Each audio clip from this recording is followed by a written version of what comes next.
حضور فرماتے ہیں سارا سال جنت سجائی جاتی ہے، کس لیے؟ حضور فرماتے ہیں رمضان المبارک کے لیے سارا سال جنت سجا دی جاتی، اس کو تیار کیا جاتا ہے رمضان کی سعادت افروز گھڑیوں کے لیے، ان مقدس ایام کے لیے جو لے کر رمضان سایہ فگن ہوتا ہے، اس کے لیے پورا سال جنت کو سجایا جاتا ہے، تزئین و آرائش کی جاتی ہے، اور رمضان آتا ہے تو کریم کے کریمانہ فیصلے ہونے شروع ہو جاتے ہیں۔ کریمانہ فیصلے، ایک کریمانہ فیصلہ ہوتا ہے کہ دوزخ کے دروازے بند کر دو اور جنت کے سارے ہی دروازے کھول دو، اس کو راستہ کیا گیا ہے۔ پھر آپ کو پتہ ہے ایک انوکھی بات بھی آپ سے کرنی ہے، قانون نافذ کرنے والے اداروں کو نا مجرموں کا پتہ ہوتا ہے، ان کو پتہ ہوتا ہے کس کس جگہ کچھ فسادی لوگ ہیں، وہ دیکھتے ہیں نا ملک میں کوئی خاص مہمان آ رہا ہے جو ملک کے لیے فائدہ مند ہے اور وطن کے لوگ اور وطن کو اس سے فائدہ ہوگا، استفادہ کریں گے لوگ اس کے آنے سے، وہ کیا کرتے ہیں ان فسادیوں کو پہلے بند کر دیتے ہیں، کہتے ہیں ایسا نہ ہو کہ یہ آ کے کوئی خرابی کرے، وہ منع کر دیتے ہیں۔ تو یاد رکھ لیں، سمجھ لیں، حضور فرماتے ہیں شیطان کو بھی قید کر دیا جاتا ہے۔ رمضان آنے والا ہے تو اللہ شیطان کو قید کر دیتا ہے، جکڑ دیتا ہے، فرمایا رمضان آ رہا ہے اور میرے بندوں نے اپنی بخشش کرانی ہے، انہوں نے میری عبادت کرنی ہے، انہوں نے روزے رکھنے ہیں، انہوں نے آ کر کے اللہ کے حضور معافیاں مانگنی ہے، اور رمضان کی ہر رات میں 70 ہزار یا بلا مثال و بلا تشبیہ اللہ جانے کتنے بے حساب لوگوں کی رب نے بخشش کرنی ہے۔ تو یہ شیطان بڑا مکار ہے، یہ کھلا ہوا دشمن ہے، کوئی خرابی نہ کر دے لہذا پہلے اسے باندھ دو، خرابی نہ کرے کسی قسم کی، اسے باندھ دیا جاتا ہے۔ مہمان بھی آ گیا، خرابی کرنے والا بھی باندھ دیا، لیکن اگر فائدہ لینے والے پھر بھی فائدہ نہ لے تو پھر ان سے کہا جائے گا کہ تمہارے پاس اب کوئی بہانہ بچا نہیں ہے، اب تمہارے پاس کوئی کسی قسم کا عذر باقی نہیں ہے۔ اب تو یہ تھا کہ تمہیں بخشش کرانا چاہیے تھی، استغفار پڑھنا چاہیے تھی، دعائیں کرنا چاہیے تھی، قرآن مجید کی تلاوت کو کثرت سے کرنا چاہیے تھا، لیکن چونکہ اب تم یہ بھی نہیں کہہ سکتے کہ مجھے شیطان نے گمراہ کر دیا، وہ تو باندھ دیا گیا ہے، اب تو فسادی کو ویسے ہی کنٹرول کر دیا گیا ہے۔ اب بھی تم اگر سوئے رہے، اب بھی اگر تم نے غفلت کی، اب بھی چھوٹے موٹے بہانے کر کے تراویحاں چھوڑتے رہے، اب بھی ذرا ذرا سی سستیاں کر کے ادھر ادھر نکلتے رہے، اس کا مطلب یہ ہے کہ پھر تم استفادہ کر سکے، تم نے سستی کا مظاہرہ کیا، تم نے اور اب دیکھیں جب اتنے بندوبست کیے تمہارے لیے، ثواب بھی بڑھا دیا، اجر بھی بڑھا دیا، تمہارے لیے جو فساد پیدا کرنے والا شیطان تھا وہ بھی قید، لیکن اگر تم پھر بھی عمل نہ کرو، پھر بھی مسجد نہ آؤ، تو پھر حدیث پاک سن لے اس طرز کی، شاید یہ منفرد حدیث ہے کتب احادیث میں، اور تقریباً تمام کتب احادیث میں موجود ہے۔ حضور علیہ الصلوۃ والسلام نے نا صحابہ سے فرمایا سارے مسجد میں جمع ہو جاؤ میرے ممبر کے پاس، لوگ جمع ہو گئے، اللہ کے حبیب علیہ السلام نے ایک قدم ممبر کی سیڑھی پہ رکھا، فرمایا آمین، پھر دوسری سیڑھی پہ قدم رکھا تو فرمایا آمین، پھر تیسری پہ قدم رکھا تو فرمایا آمین۔ تو صحابہ کو بڑا تجسس ہوا، انہوں نے بعد میں عرض کی یا رسول اللہ صلی اللہ تعالی علیہ وسلم کرم فرمائے، بندہ نوازی کرے، ہماری رعایت کر دیں، یہ کیا معاملہ تھا؟ تو حضور فرمانے لگے میرے پاس حضرت جبریل امین حاضر ہوئے، یہ رحمت للعالمین نبی کی بات سنا رہا ہوں، حضور کریم ہے، کریم فرماتے ہیں کہ حضرت جبریل آئے اور میں نے ابھی ممبر کی پہلی سیڑھی پر قدم رکھا تھا تو انہوں نے عرض کی یا رسول اللہ صلی اللہ تعالی علیہ وسلم ہلاک ہو جائے وہ شخص جو آپ کا نام سنے اور آپ پر درود و سلام نہ پڑھے، تو میں نے کہا آمین۔ پھر حضرت جبریل عرض گزار ہوئے یا رسول اللہ صلی اللہ تعالی علیہ وسلم وہ ہلاک ہو جائے جس نے بڑھاپے میں والدین کو پایا اور ان کی خدمت کر کے بخشش نہ حاصل کر سکا، میں نے کہا آمین، اور کریم فرمانے لگے پھر حضرت جبریل نے عرض کی یا رسول اللہ ہلاک ہو جائے وہ شخص جس کو زندگی میں رمضان ملا، جس کو اس ماہ نور و سرور شہر رمضان الذی انزل فیہ القرآن رمضان کا وہ مہینہ جس میں ہم نے قرآن نازل کیا، جس کو ماہ مبارک، ماہ نور و سرور، ماہ طیب، ماہ مبارک رمضان ملا، پھر وہ اپنی بخشش نہ کرا سکا، وہ ہلاک ہو جائے۔ تو حضور فرماتے میں نے بھی کہا آمین، اللہ تعالی ہم سب کو محفوظ فرمائے۔ میں عرض کر چکا ہوں کہ جب ثواب بھی بڑھا دیا گیا اور جب طاقت بھی بڑھا دی گئی عبادت کی، اور جب برکتیں بھی زیادہ ہو گئیں، نعمتیں بھی زیادہ ہو گئیں، رکاوٹ ڈالنے والا، رخنا ڈالنے والا شیطان بھی قید کر دیا گیا، تو اب بھی کوئی شخص اگر توجہ ہی نہ کرے، رجوع ہی نہ کرے، تو پھر اس کے لیے یہ حکم آیا کہ وہ ہلاک ہو جائے، پھر وہ برباد ہو جائے۔ جب اتنی سعادتیں موجود ہیں، اتنے بندوبست کیے گئے ہیں، جنت کو سجایا گیا ہے، رمضان شریف میں 2-4 کام ضرور کرنے۔ ایک تو روزہ رکھنا ہے۔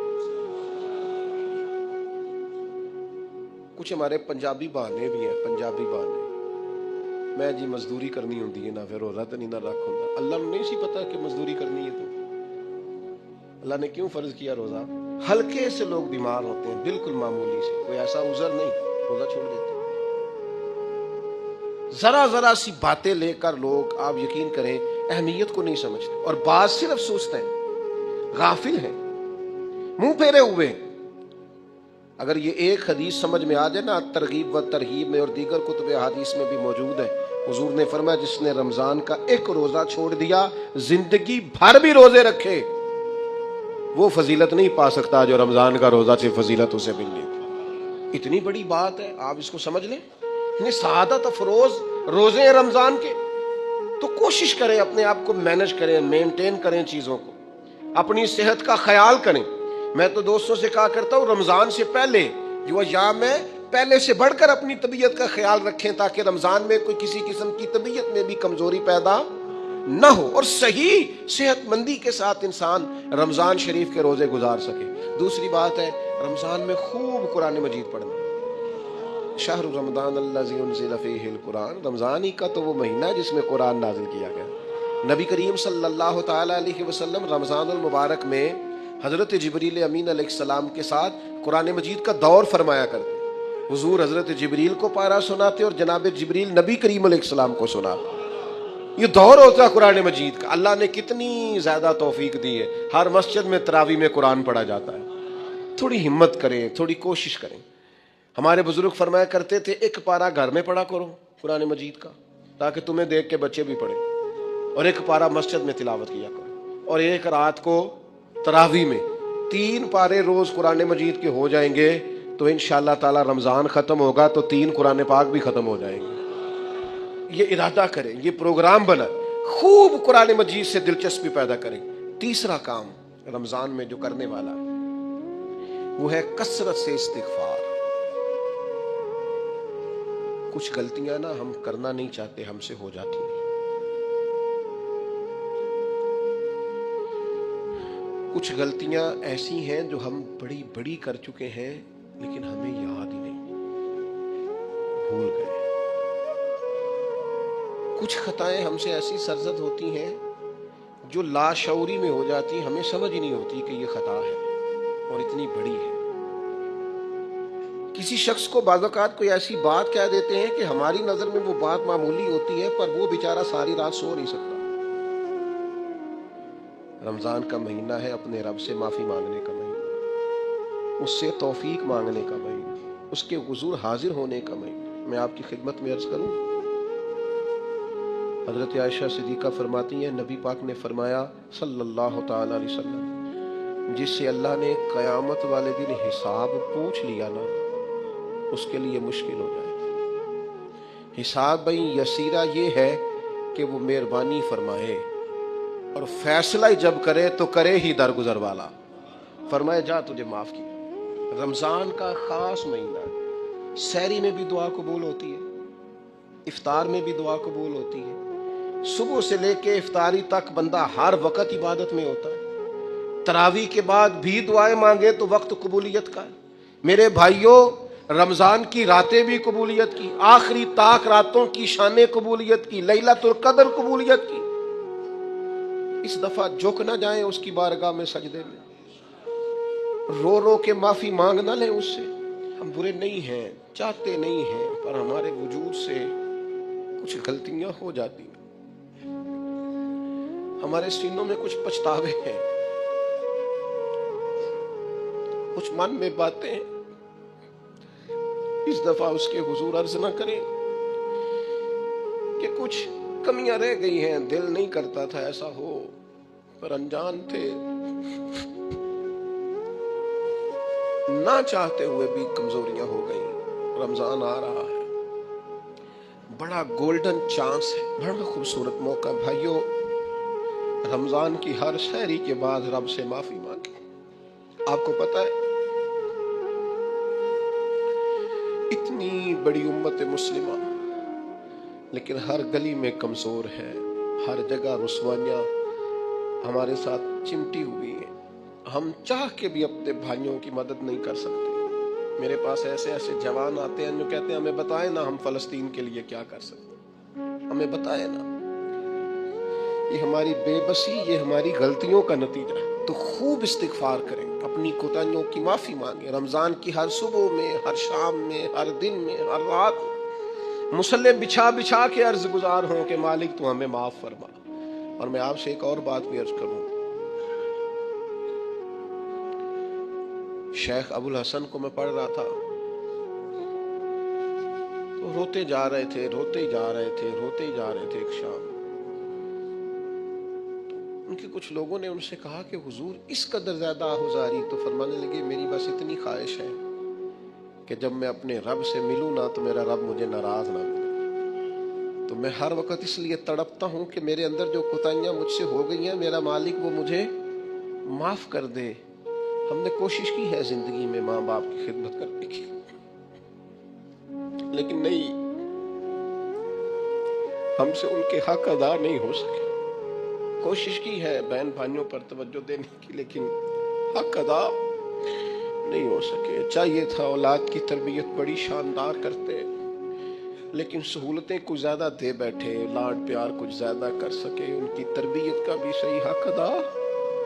اللہ نے عزت زیادہ دی تھی، جواب میں ہماری خدمتیں تھوڑی، ہم اپنے رب کی بارگاہ کی حاضریوں کے بھی حق ادا نہیں کر سکے۔ اس نے ہمیں نوازا زیادہ ہے، ہمارا شکر کم ہے، ہم اس کا حق ادا کرنے کا کام یہ ہے۔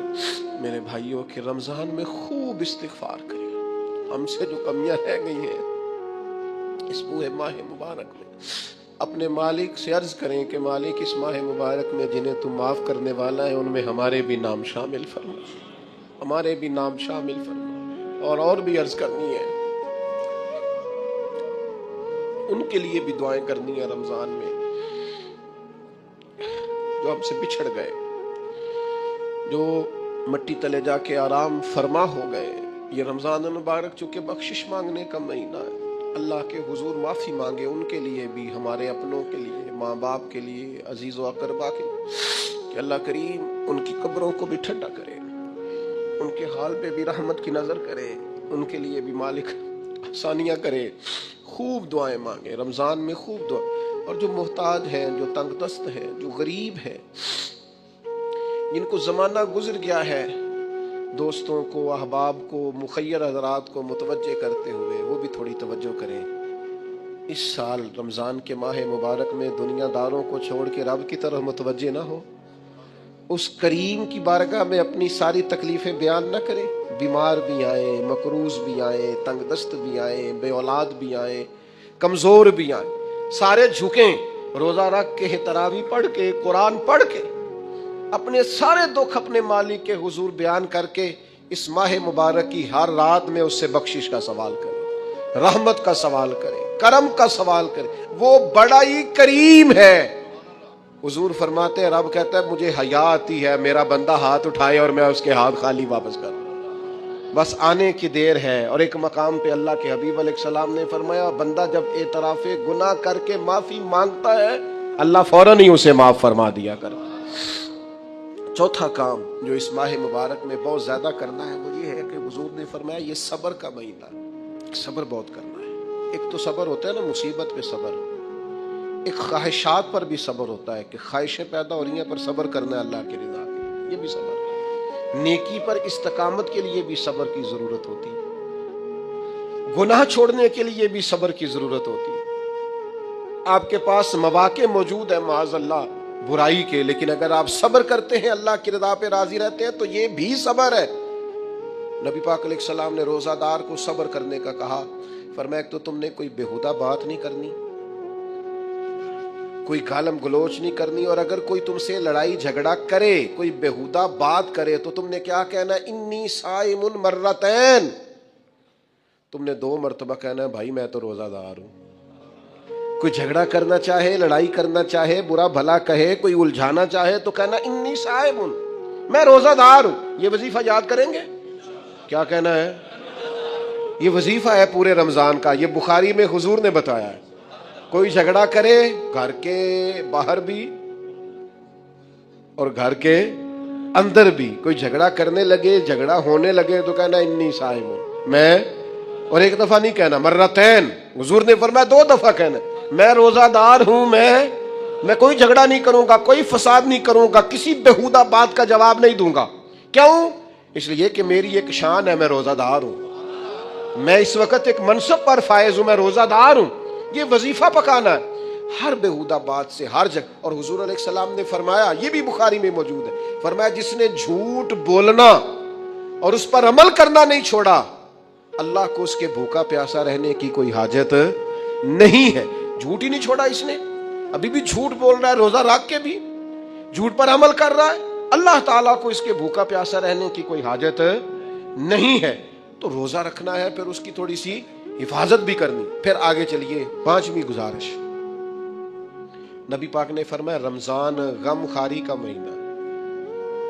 آپ کو پتہ ہے جو بندہ روزہ نہ رکھ سکے کسی خاص مجبوری کی وجہ سے، بیماری کی وجہ سے، کسی عذر کی وجہ سے، تو قرآن مجید نے کیا کہا؟ وہ ایک مسکین کو کھانا کھلائے۔ روزے کا فدیہ یہ ہے کہ پھر وہ کیا کرے؟ روزہ نہیں رکھ سکتا تو مسکین کی خدمت کرے۔ شرعی حکم یہ ہے کہ کسی نے اگر روزہ توڑ دیا رمضان کا تو 60 روزے رکھے کفارے میں، 60 نہیں رکھ سکتا تو پھر 60 مسکینوں کو کھانا کھلائے۔ تو بار بار روزے میں مسکین کا ذکر آ رہا ہے۔ نبی کریم صلی اللہ تعالی علیہ وسلم نے ارشاد فرمایا، جس شخص نے کسی روزہ دار کو افطاری کرائی تو اللہ تبارک و تعالی افطاری کرانے والے کی بخشش بھی فرما دے گا، اور فرمایا جتنا اجر روزہ رکھنے والے کو ملے گا اتنا ہی اجر اللہ افطار کرانے والے کو